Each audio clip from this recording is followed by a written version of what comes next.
លោកតាម្នាក់នេះគាត់មានឈ្មោះថាលោកតាសំហើយផ្ទះរបស់គាត់ទៀតសោតគឺជាប់នឹងមាត់ព្រៃខាងបូកភូមិ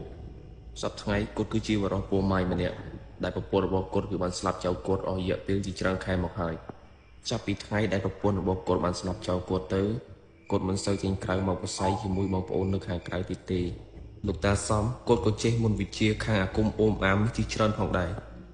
សប្តាហ៍ថ្ងៃនេះឲ្យតែមានអ្នកភូមិត្រូវអំពើរបស់គេឬក៏ត្រូវព្រៃត្រូវខ្មោចចូល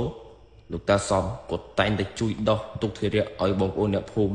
មិនដែលគិតប្រាក់កម្រៃសំបីតែមួយកាក់មួយសេននោះឡើយដោយសារតែគាត់គឺជាមនុស្សបែបនេះទើបធ្វើឲ្យអ្នកស្រុកអ្នកភូមិមានការគោរពស្រឡាញ់ទៅលើគាត់ជាខ្លាំង